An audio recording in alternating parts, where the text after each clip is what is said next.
السلام عليكم ومرحبا بكم على كيزاكو. غنشوف في الحصة ديال اليوم مقدمة لدرس مجموعة الأعداد الصحيحة الطبيعية ومبادئ في الحسابيات.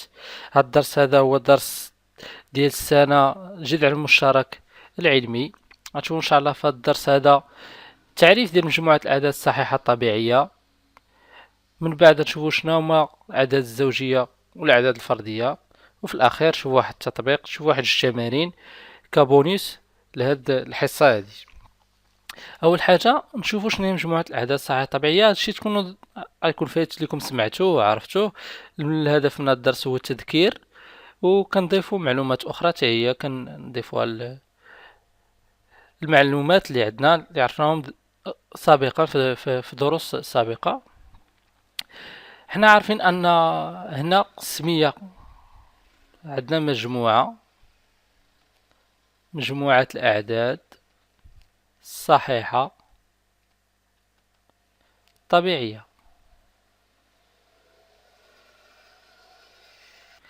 مجموعة الأعداد الصحيحة الطبيعية، فمن التعريف كاين هي مجموعة من الأعداد صحيحة. اش كنقصدو بصحيحة؟ صحيحة سهلة، كنقصدو بها أعداد اللي ما فيهاش الفصيلة. يعني مثلا 2.5 ممحسوبش، ليس عددا صحيحا، هذا ليس عددا صحيحا. بينما عدد صحيح بحال مثلا هو 5 عدد صحيح لأن ما فيش فصيلة.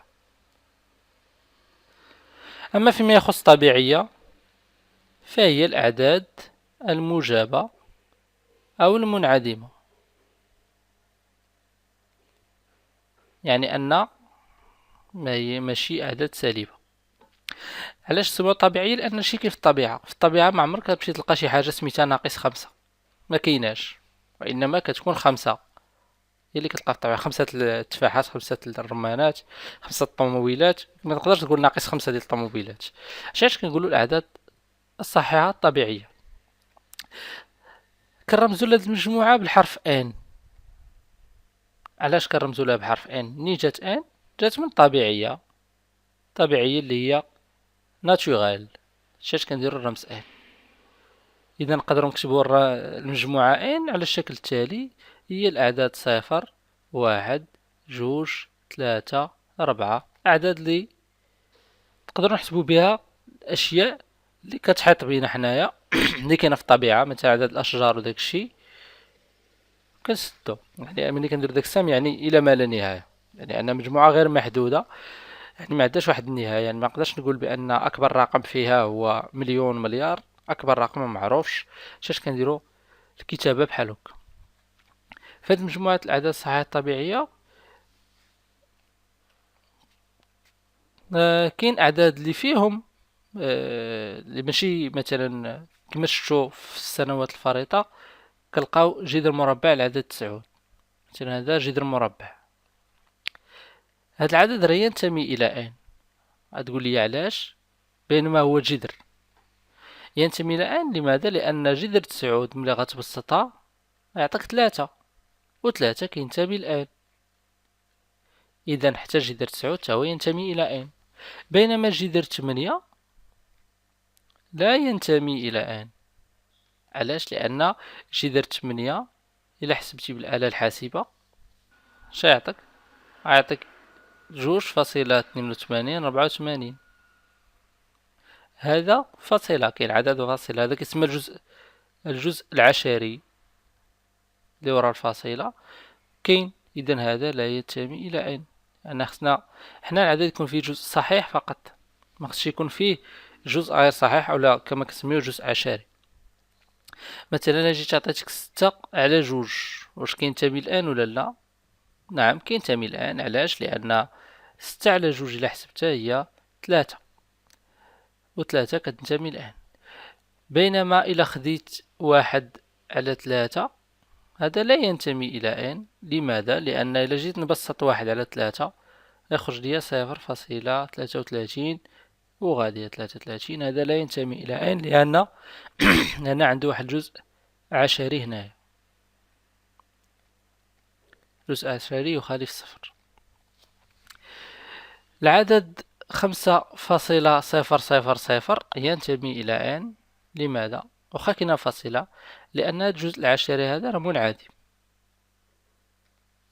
يعني 5 أي عدد فاصلة أصفار لا منتهية، فإن هو توا كيكون عدد صحيح طبيعي. دابا نشوفو واحد الحالة خاصة في الأعداد الصحيحة الطبيعية. حنا قلنا مجموعة ان كنكتبوها تفصيلا بحال 0 1 2 3 4 5 وهي غادية حتى ما لا نهاية. كناخدو هاد الأعداد هادو، هذا وهذا وهذا، غادي بحال كتنقص. اش كتلاحظوا؟ 0 2 4 6، هادو كاملين مضاعفات ديال العدد 2. جدول الضرب ديال 2 مضاعفات ديال العدد 2. هادو كنسميوهم أعداد زوجية. علاش؟ لأنها مضاعفات ديال جوج. ورياضياتيا إلا بغيتي تقول نقدر نكتبو أن أي عدد، نقول أن العدد n فهو عدد زوجي إذا وفقط إذا كان التالي. يعني يوجد واحد العدد ك ينتمي إلى n بحيث n يساوي 2 ك. يعني بحال مثلا خديت الحالة ديال العدد 6. 6 عدد زوجي. علاش؟ لأنه كيتكتب على شكل 2/3. 3 هو اللي كيمثل لنا في هذه الحالة العدد ك، و6 هو العدد n. هذا هو تعريف العدد الزوجي. والعدد غير الزوجي فهو أعداد اللي تبقاو لينا هنايا، اللي هو 1 3 5 7. هادو أعداد غير زوجية، حنا كنسميوها في الرياضيات أعداد فردية. علاش كنسميو أعداد فردية؟ لأن مثلا خديت العدد 7 نقدر نخرج منه عدد زوجي زائد رقم 1. هنا منين جات ديك كلمة فردية، يعني أنه عندي عدد زوجي اللي هو 6 زائد 1. خذ أي عدد فردي غتلقى بأن كيبقى لك تقدر تكتبو على شكل عدد زوجي زائد رقم 1. ناخدو مثلا رقم 31، نقدر نكتبو هو 30 اللي هو عدد زوجي زائد 1. وبالتالي التعريف ديال العدد الفردي شنو هو؟ نقول أن n عدد فردي إذا وفقط إذا وجد واحد العدد ك ينتمي إلى n بحيث ماذا؟ بحيث n كيتكتب هو 2 ك زائد 1. لاحظوا بأن الفرق بين العدد الزوجي والفردي هو هذا الواحد هذا. يعني أن عدد زوجي كنكتبو مباشرة 2 ك، بينما العدد الفردي كدير 2 ك زائد 1. نشوفوا أمثلة الأعداد الزوجية وفردية. تشوفوا من انطلاقا من التمارين. مثلا هنا قالك ليكن n عددا صحيحا طبيعيا، يعني يقدر يكون يا زوجي يا فردي. قالك ادرس زوجيات الأعداد التالية. ملي كيقولك الزوجية يعني كيقصد شوف هذا العدد واش عدد زوجي ولا عدد فردي. مفهوم؟ هنا في هذه الحالة عندنا n و n زائد 1. n زائد 1 كيمثل العدد اللي تابع n. إذا هنا عندنا الجداء ديال عددين متتابعين. جداء عددين متتابعين. عندنا n قلنا عدد صحيح طبيعي، يعني يقدر n يكون يا زوجي يا فردي. إذا حنا نمشيو بالحالات. إذا كان n زوجيا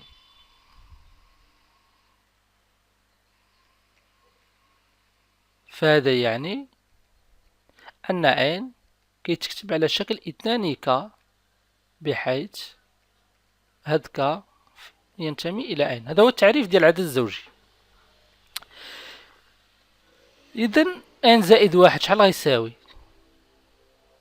انطلاقا من هذه الكتابة غيكون هو 2 ك زائد 1. مفهوم؟ أنا نحسبو ليا دابا شحال كيساوي. بعد ما نعوضو بهذوك غتجيني 2 ك عامل ل2 ك زائد 1.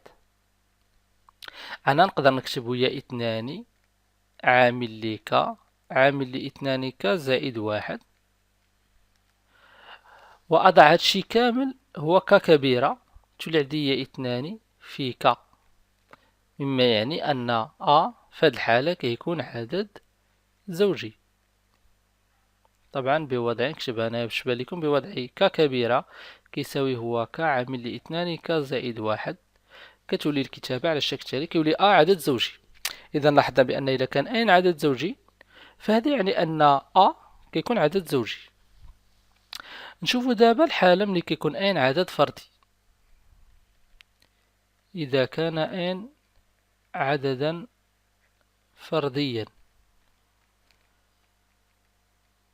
إذا غتكتب على شكل 2 ك زائد 1، بحيث ك ينتمي إلى ومنه نحسبو زائد 1 شحال تجيني. زائد 1 غتساوي هي 2 ك زائد 1 زائد 1، نقدر نكتبها هي 2 ك زائد 2، نقدر نعمل ب2 غتجيني هي ك زائد 1 بوضع ك كبيرة هو ك زائد 1. اش كتولي عندي؟ كتولي عندي زائد 1 كيساوي لي 2 ك كبيرة. مفهوم؟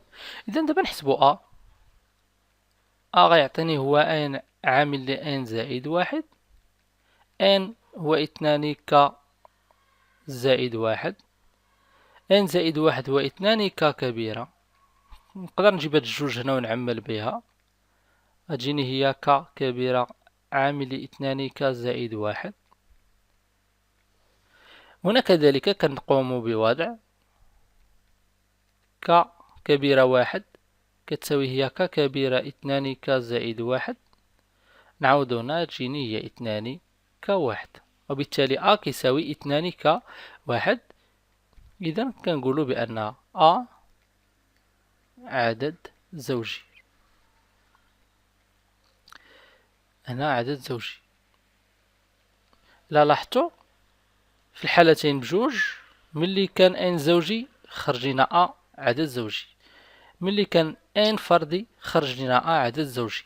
نقدر نخرجوا بواحد الخلاصة ديال أن جداء عددين متتابعين دائما ما يكون عددا زوجيا. يمكنكم تأكدوا من هذا. خذوا جوج أعداد متتابعة، ناخذ مثلا 5 و6، 5 تابعوا 6، 5 في 6 شحال؟ 30، و30 عدد زوجي. خذوا 8 في 9 غتجيك 72، 72 تا هو عدد زوجي. يعني كيفما كان اللي هو عندي هنايا هذا هو يكون هو زائد 1. كان فردي فإن كيخرج زوجي، كان زوجي فإن كيخرج فردي.